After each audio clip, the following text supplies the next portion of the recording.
So start, Shan.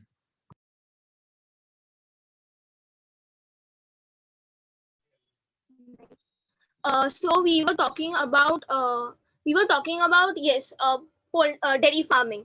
Dairy farming simply means producing milk and making products out of it, such as cheese, paneer, etc. So in order to make sure that we get good products, we need to make sure that the breeds are superior or are excellent. This can be done by providing them good fodder, maintaining proper hygiene, giving them vaccinations from time to time, and making sure that the handlers are taking good care of them. Then the next what we have is poultry farming. Poultry farming simply means production of meat or meat and eggs from birds such as hens or turkeys. Then it also follows the same procedure, that is providing them vaccine, hygienation, and time to time vaccinations so as to prevent diseases such as bird flu, which can cause death to them, which can be fatal. Now, in बेटा order एक to minute, make sure that अरे एक minute. नित्या नाम लिखना शुरू कर. yes sir, एक minute. Shannon एक मिनट. नित्या नाम लिख, ठीक है. फर्स्ट नाम लिख Akhilesh,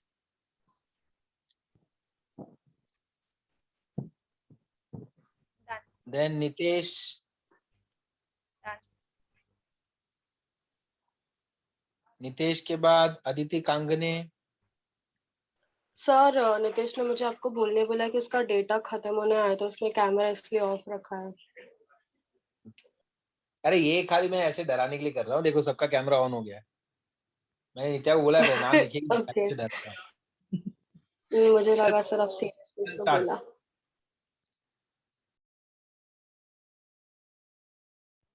so should I continue? Start. Okay, it follows the same procedure so that the birds produce good products, that is providing proper hygiene, making sure they're having good fodder, and given vaccinations so as to prevent diseases such as bird flu, which can be fatal to them. Now, to make sure that the progeny that is produced is excellent and which can give good products, we have a method called as breeding. Yeah, breeding includes inbreeding and outbreeding. And in inbreeding, there same breeds are used. There are no different species, and they are related to each other for the past 4 to 6 generations. Then we have outbreeding. Outbreeding includes outcrossing, crossbreeding, and interspecific. Now, in this, same breeds are used. No, there are no different species. No, they aren't, and they aren't related to each other for the past 4 to 6 generations. Then you have crossbreeding. In crossbreeding, the breeds aren't the same. Then they aren't the different species, but they are related to each other for the past 4 to 6 years. Then we have interspecific. In interspecific, the same breeds aren't used. They are from different species. Yes, they are from different species, so as to so the progenies, like new genes are included in that, and related they are not related to each other. Now, one specific quality of inbreeding is that inbreeding gives us a pure line.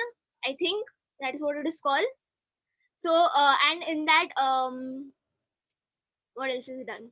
Yeah, and in that, the good thing is that you can remove all the recessive genes or the genes that you don't require. Hence, the species that always come are dominant. But the problem is that, however, if this is continued, if this is done continuously, the fertility will decrease, and thus to again improve it, you have to include a different pair of genes. That's it.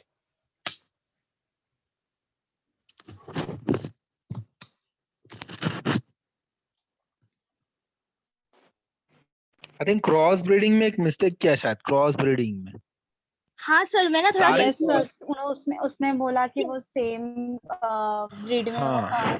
It's not correct. Generation का कुछ बोला उसने. नहीं वो same उसने क्या बोला, related है. They were अच्छा, नहीं related to 4 to 6 generations. तो उसमें सारे क्रॉस रहेंगे. ठीक है. Okay, sir, got it. Well done Shannon, बहुत अच्छे से एक्सप्लेन किया। अब देख Thank you. तुझसे भी बेटर आकांक्षा करके दिखाएगी। आकांक्षा दिखा, एक्सप्लेन कर। जल्दी कर जल्दी कर। पिन नहीं ना? क्या क्या? नित्या को बोलो पिन नहीं करने को। हाँ नित्या पिन मत करना। चल नित्या स्टार्ट, चल आकांक्षा स्टार्ट। हाँ, so we started with um,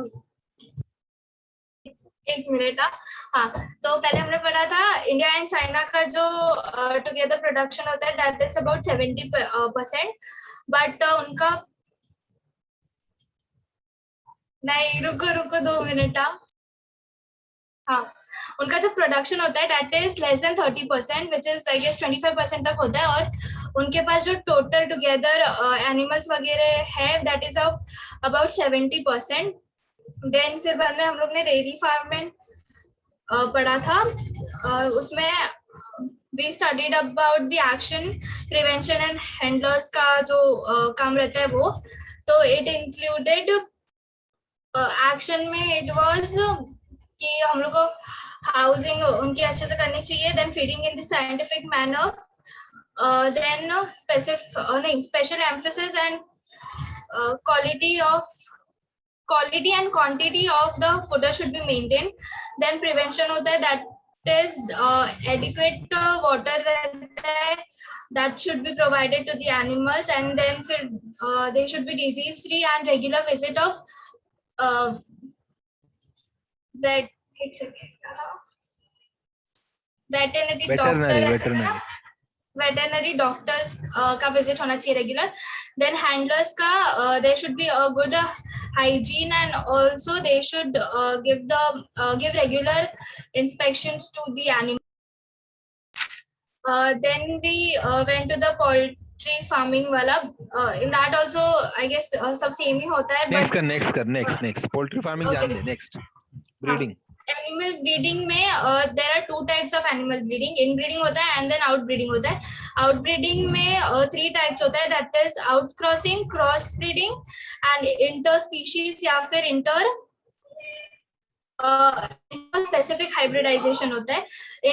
in breeding में सेम ब्रीडिंग का मीटिंग होता है और रिलेशन भी होता है 4 to 6 जनरेशन का, बट दे आर वो लोग का डिफरेंट स्पीशीज नहीं होता है। फिर क्रॉस ब्रीडिंग में सिर्फ सेम ये होता है, सेम ब्रीड होता है, बाकी 2 नहीं होता है, और क्रॉस ब्रीडिंग में तीनों ही नहीं होता है। फिर इंटर स्पेसिफिक में लास्ट वाला होता है, मतलब डिफरेंट स्पीशीज होते हैं। Then we studied about genotype and phenotype. तो जीनोटाइप मतलब कि it is the genetic constitution of an individual, and phenotype matlab it is what we see, like height hota hai, color and shape of seeds and all. Fir according to Mendel, the organism get the genotype and phenotype of the dominant and not of recessive when they mate. Fir baad mein we saw what is heterozygous and homozygous, and then we saw and then फिर हम लोग ने देखा था ये inbreeding में outbreeding and और outcrossing वगैरह के एडवांटेज क्या होते हैं। तो इनब्रीडिंग में we to evolve pure line in any organism होता है, एंड देन फिर बाद में एक्यूमुलेशन ऑफ सुपीरियर एनिमल और elimination of less desired animal होता है। एंड देन फिर बाद में आउटब्रीडिंग में होता है new genes are input when which are of different species or breed to bring out the best in them. Okay, next Mehak. Yes, sir. 1 sec.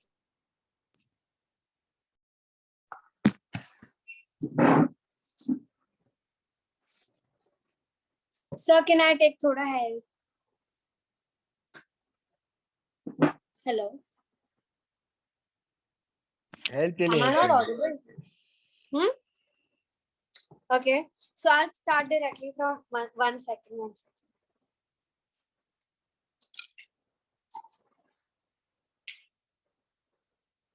Yeah, sorry, I had my braces on. So we can start from breeding. Breeding is generally necessary. So if you want a better outcome of the progeny, so it has to be the most superior breed, and to create that we need breeding, and it's a very good process for food enhancement, which basically is the chapter. So breeding has two major categories, which is inbreeding and outbreeding. First, inbreeding is you breed the animals within the same breed and who have common who are common for 4 to 6 generations. So can I use the word ancestors here? No, na? Hello. No, no, no. No, right? So they are just related for 4 to 6 generations. And in here, if you want to evolve the pure line, then inbreeding is very necessary, because then it helps you to take all the dominance, and you can exclude the characters that you don't want for the next generations.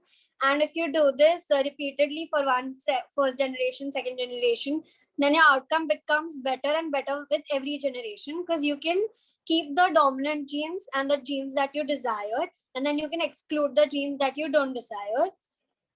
In this, you take a superior male from the same breed and a superior female from the same breed again, and you mate them. And then after this, the second generation, the progenies, in that also you have to take the best progeny, which is female and male, and then you continue to do the same. But in this process, you can somewhere lose the fertility and the, one second, I forgot. Homozygosity will come in, inbreeding depression will come in. Yeah. Sir, what do you lose? It's fertility and even Productivity. Huh. Yeah, so you can lose fertility and productivity, which is why now you have to take an unrelated progeny and mate it to reduce the unproductivity and unfertility rate. It makes it more fertile again. And somewhere, one second, I can't remember that line easily. Inbreeding exposes harmful recessive genes that are eliminated by selection. And sir, I inbreeding depression, I तो can't. ये line का मतलब है ना, यही था. देखो, when she says कि inbreeding exposes recessive genes which are unwanted, मतलब ये वही explanation है कि जब अपन inbreeding कर रहे हैं तो offsprings हमको हमेशा बेस्ट वाले नहीं मिलते हैं. हमको सपोज 4 ऑफस्प्रिंग मिला जिसमें से 3 अच्छे हैं, 1 बेकार है. So that is that gene which you have to eliminate. तो उस चौथे वाले को निकाल के बाकी 3 के साथ you can go ahead for the next generation. Next crossing करो उन 3 के साथ. ठीक है. ओके, नेक्स्ट पे जा. नेक्स्ट पे मैं outbreeding and then 3 types. Yeah, outbreeding has 3 categories. That is, one second, outcrossing, crossbreeding, and interspecific breeding. Outcrossing is when the breed is the same, but it is not related for 4 to 6 generations.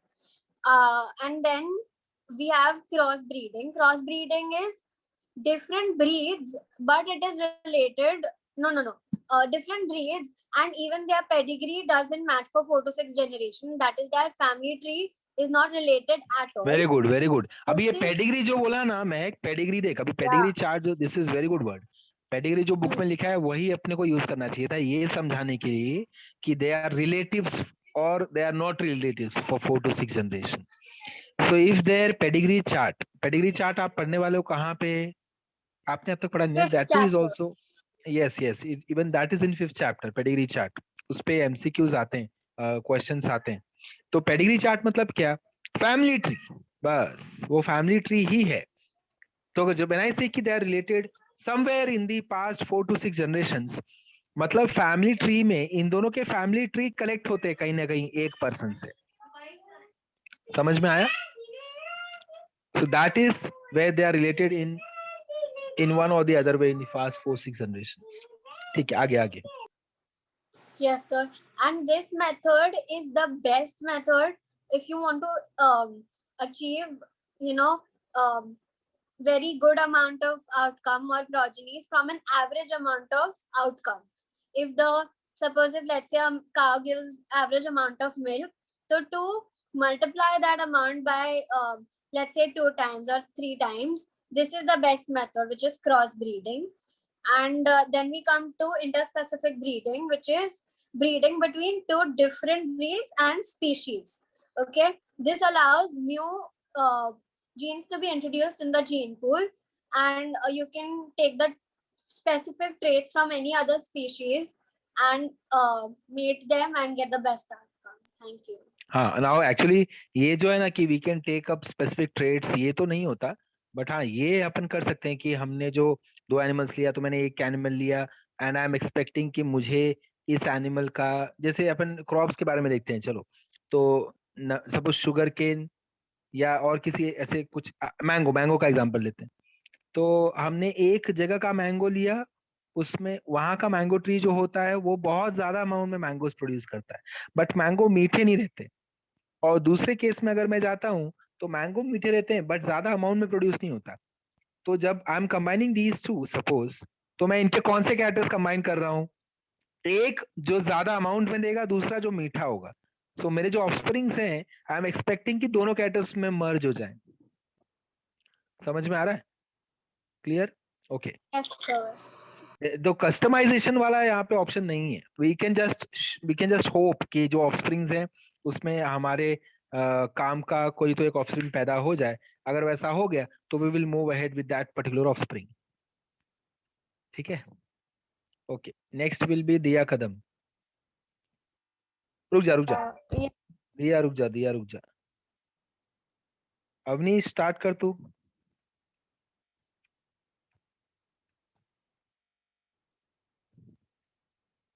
Awanish. Yes sir. चल start कर।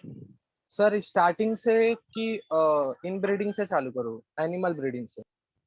Starting से जितना भी तुझे बोलना है, जो भी तुझे बोलना है। Okay sir. सर स्टार्टिंग में ये कि ये मतलब हम लोग क्यों पढ़ रहे हैं, इसलिए पढ़ रहे हैं क्योंकि 70% जो टोटल पॉपुलेशन है एनिमल्स की, वो फ्रॉम चाइना और इंडिया से है। और उसके बाद भी फिर जो उसका प्रोडक्शन होता है, मतलब जो उनका याइल्ड होता है, वो टोटल 25% ही है, इंडिया और चाइना का दोनों का मिला के। और इसके लिए हम लोग मतलब फिर डेयरी फार्म का जो रहता है उसका मैनेजमेंट पढ़ रहे हैं, डेयरी फार्म का मैनेजमेंट। उसके अंदर मैनेजमेंट सारे जैसे ये क्या क्या अपना मैनेजमेंट रहता है, ये मैनेजमेंट में हो सकता है अपना ये प्रॉपर हाउसिंग करना चाहिए उनका। और मतलब मैनेजमेंट को हम लोग ने नेक्स्ट बोल अवनीश ब्रीडिंग पे जाते हैं, types of breeding. In breeding पे ना सर एनिमल ब्रीडिंग इसलिए कराते हैं ताकि हम लोग को एकदम परफेक्ट याइल्ड मिले, जो अपना वो है उसका अच्छा याइल्ड हो, अच्छा ग्रोथ हो। इसके लिए हम लोग एनिमल ब्रीडिंग कराते हैं। और एनिमल ब्रीडिंग 2 टाइप की होती है, एक इन ब्रीडिंग और एक आउट ब्रीडिंग। इन ब्रीडिंग में हम लोग ये रुक जा अवनीश, रुक जा। Next will be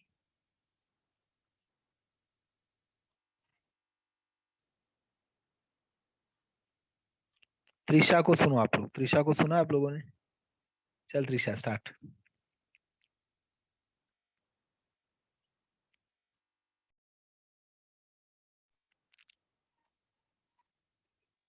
Trisha start Trisha.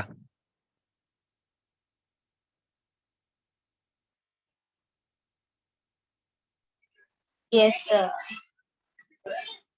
Okay, so inbreeding. So, shall I start with inbreeding, right? Yes. Start कर। Okay, inbreeding.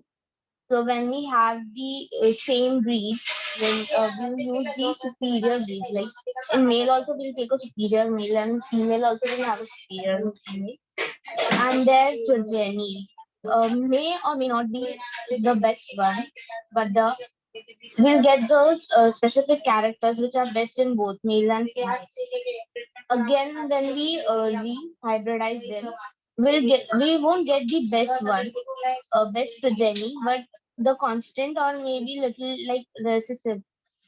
This is not because of just the simple array.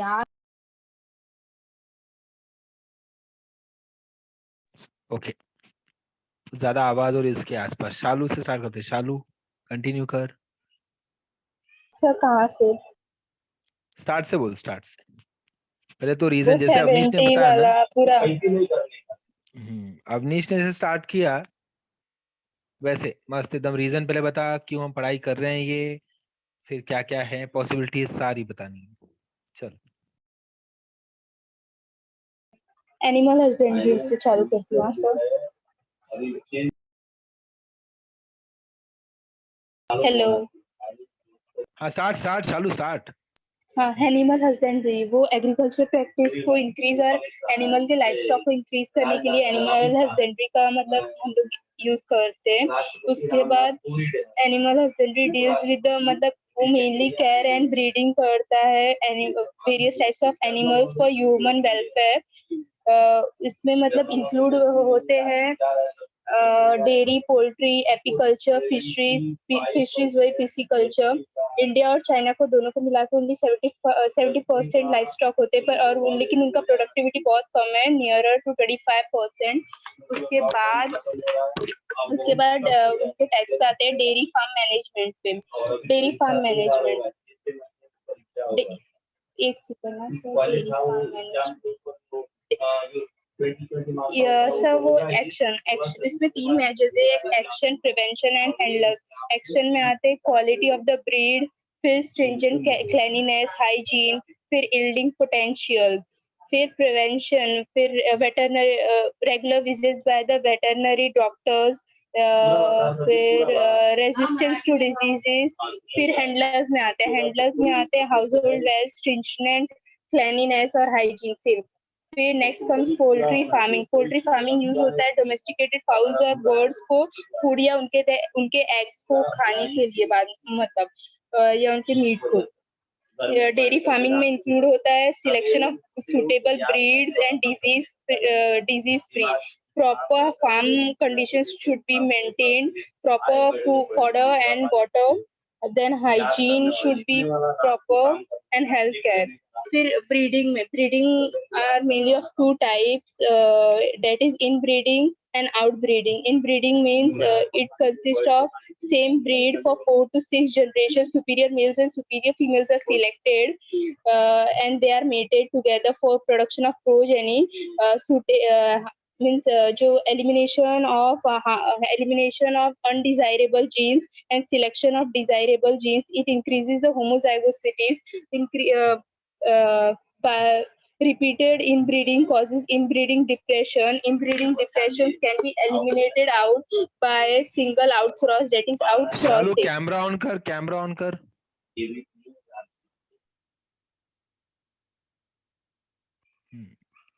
Reading नहीं करी ना, बुक से रीडिंग करके नहीं बोल रही ना? नहीं सर, बोलती हूँ। फिर आउटब्रीडिंग में 3 टाइप्स होते हैं, एक क्रॉस ब्रीडिंग और वो इंटरस्पेसिफिक हाइब्रिडाइजेशन। फिर आउटब्रीडिंग में ऊपर जा, सीलिंग को देख, सीलिंग को देखते हो बोल। हाँ चल स्टार्ट कर बोलना। वो आउटब्रीडिंग के टाइप्स में आउटब्रीडिंग डिफरेंट मेट्स को डिफरेंट हाइब्रिड को मेट करके बनते हैं। आउटब्रीडिंग का फर्स्ट आउटक्रॉसिंग, जिसमें आउटब्रीडिंग में 4 to 6 कॉमन एंसेस्टर्स नहीं होते 4 to 6 जनरेशंस तक। फिर क्रॉस ब्रीडिंग में 2 डिफरेंट टाइप्स ऑफ ब्रीड को मेट किया जाता है। फिर इंटरस्पेसिफिक में 2 डिफरेंट स्पीशीज को मेट करके बनाते हैं, जैसे म्यूल हो गया। वेरी गुड, शाबाश, well done Shalu. Next is Adnan, last for the day. चल Adnan start. Yes, sir. Start from animal breeding, means animal husbandry like India और China मिला के 70% का वो करता है। 70% एनिमल्स है मींस, तो लेकिन फिर भी 25% प्रोडक्शन है, क्योंकि ये उसका प्रॉपर केयर होना चाहिए वगैरह वगैरह, तो वो नहीं हो रहा है। तो फिर सीधा management of farms and animals पे आते हैं। फिर एनिमल ब्रीडिंग आता है। एनिमल ब्रीडिंग में क्या क्या होना चाहिए, उसमें भी 3 टाइप में डिवाइडेड है, action, prevention and handlers. Action में होना चाहिए कि एक्शन में हाँ प्रिवेंशन में बोल देता था वेटरनरी डॉक्टर्स होते हैं उनको चेक करना चाहिए, और हैंडलर्स में हाउस होल्ड होना चाहिए, और एक्शन में होना चाहिए एक्शन में देखना पड़ेगा सर। एक्शन के टाइम तू सो रहा था, जान दे। नहीं एक्शन नहीं में सर, ध्यान सोने अच्छे का से, एक्शन में अच्छे से सोने सोना चाहिए, ऐसे बोल के आगे निकल जा। नहीं एक्शन में नहीं सो रहा था सर, मैंने सुना हूँ, मैंने मार्क भी किया हो। सर देख लो एक बार बुक में। नहीं सुना है तो बोल। हाँ एक्शन में सर जस्ट फातिमा तू सुन रही है क्या? Fatima yes sir. सुन रही है ना? इसके आंसर सुन रही है ना? हाँ हाँ गुड। चल अदनान बोल। एक्शन में ठीक है आगे बोल, आगे बोल। ठीक है sir, poultry farm management same है, एंड एनिमल ब्रीडिंग में 2 है, इन ब्रीडिंग और आउट सेम? ब्रीडिंग। ये सेम क्या है? तूने डेयरी वाला तो एक्सप्लेन भी नहीं किया। तुझे एक्सप्लेन नहीं किया, हाँ उसको बोल दिया पोल्ट्री में सेम है, उसको भी एक्सप्लेन नहीं करूंगा। अगर नहीं ऐसा नहीं है सर, मतलब पोल्ट्री में भी वही है कि बराबर उसमें वैक्सीन देना चाहिए, और सेकेंड हाउस होल्ड होना चाहिए उसके लिए भी प्रॉपर, एंड उसमें हैंडलर्स के लिए भी, जो हैंडलर्स होते हैं सर वो लोग एकदम एक्सपीरियंस होने चाहिए, मतलब वही उस चीज को रिलेटेड, जैसे कोई भी एनिमल है उसके बारे में सब जानकारी होनी चाहिए उसको। फिर करेक्ट है, और करेक्ट है। एक्शन में नेक्स्ट सर यार नेक्स्ट एनिमल ब्रीडिंग पे जाते हैं। Animal breeding. एनिमल ब्रीडिंग भी डिवाइडेड है इन ब्रीडिंग और आउट ब्रीडिंग में। इन ब्रीडिंग में होता है ऐसा 4 to 6 जनरेशन तक जो रहता है ना, वो लोग सेम होते हैं अंदर, और फिर वो इन ब्रीडिंग करते हैं ना, तो वो मतलब 2 सुपीरियर एनिमल्स को लिया, जैसे काऊ और काऊ को लिया जाता है, और मेल के लिए बुल को लिया जाता है, और काऊ को इसलिए लिया जाता है क्योंकि वो ज्यादा दूध दे पाते हैं इसके लिए, और बुल को लिया जाता है कि वो लोग ज्यादा प्रोजन नहीं बना पाते हैं। एंड अभी आउट ब्रीडिंग पे आता हूँ। आउट ब्रीडिंग में भी डिवाइडेड है 3 डिवाइडेड है इसके लिए। एक है फर्स्ट आउट क्रॉसिंग और इंटर स्पेसिफिक ये कितना हाइब्रिडाइजेशन। अच्छा टेक्निक, पता है क्या? ये टेक्निक है ना, कैमरा में भी दिख जाता है। मतलब अपन जैसे देख लो सर, कॉपी आप मैं करते ना देख ही तो नहीं रहा हूँ, मैं देख ही नहीं कैसे रहा अरे हूँ, मैं सुन सुन सामने सुन। देख रहा हूँ सर, आपको सामने भी दिख रहा है तो सामने से गया हूँ। आपको फिर से रिपीट कर दूं सर? आप फिर से रिपीट कर दूंगा मैं, इसमें कुछ नहीं है, सब चीज जो कोई भी बात बोलो। नहीं। मुझे ऐसा लगा शायद तू ऐसे थोड़ी तो दिन में से लेख के देख ले रहा है और फिर उसको एक्सप्लेन कर नहीं दे रहा है, नहीं ऐसा? लिखा ही नहीं होता सर, क्या देखूंगा इसके नहीं नहीं, अंदर बंदे से, वही मुझे चीटिंग नहीं पता कर रहा है। सर, डायरेक्टली नहीं इसलिए मैं तुझे सच बोल रहा था, जो नहीं इतना आता नहीं आता। इनोसेंट है, इतना इनोसेंट है, मैं कैसे तो चीटिंग कर सकता है? I trust you completely. सारे अंदर हाँ ही वाले जी देख सर, बच्चे हंस रहे हैं, वो पता नहीं क्यों हंस रहे हैं, उनको समझ में नहीं आता ये सब बातें, सब हंस रहे हैं देख। चेक कर लो सर, रिपीट कर दो, तो आप क्वेश्चन पूछ लो कुछ भी। इनको नेक्स्ट टाइम तू मिलेगा तो उनको बता कि तू मतलब तू कभी भी कॉपी नहीं करता है, चीटिंग नहीं करता है, ये उनको बता नेक्स्ट टाइम चलेगा सर, मिलेगा मैं तो तो। आपको बोलता अभी मैं ऑफलाइन आने के लिए भी तैयार हूँ। देख मैं अभी टेस्ट का बात ही नहीं किया, तो ऑफलाइन पे अरे आ तो गया टेस्ट वाले। अभी क्या ठीक है कुछ बोल ही नहीं आने रहा दो, सर, कंटिन्यू कंपनी कर मिल दो। जाएगा। ठीक है चलेगा ठीक है, ना? Next. Okay no problem no problem, ठीक है अदनान, ठीक है म्यूट कर ले। ठीक है that's it for the day students, अपन यहीं पे रुकेंगे। ठीक है, यहाँ तक जो मैंने कवर किया है ये कमिंग संडे एग्जाम में रहेगा। ओके सर इतना ही ना बस? ज्यादा ज्यादा या क्वेश्चंस नहीं इतना ही रखूंगा ना? मैं, ओनली इतना, सर बस बस इतना ही। सर और सर कल मैक्सिमम आना किस है क्या? चैप्टर से कितने क्वेश्चन आएंगे? कल का मुझे नहीं पता है, कल का आइडिया नहीं है, कल आना है कि नहीं हाँ आना है। सर एक बार आपने आप लोग मैसेज ग्रुप पे नहीं किए थे। एक बार आप ग्रुप पे पूछ लो नीरव सर को पूछो, बिकॉज कल आपका विनीता मैम का लेक्चर है ना? किसका लेक्चर है? एक्चुअली 1 to 4 हमारा लेक्चर है, नहीं ऑफलाइन किसका लेक्चर है आपका? किसी का भी सर नहीं। आप sir offline selected lecture student नहीं है हैं। सर, WS की बात सर कर रहा है वो। WS के लिए सिलेक्टेड स्टूडेंट आप डब्ल्यू बुलाते एस, ना, हाँ हाँ हाँ, नहीं तो मोस्टली नहीं आना रहेगा, ठीक है। क्योंकि सर हुआ नहीं है ना। हाँ हाँ नहीं आना रहेगा। Okay sir.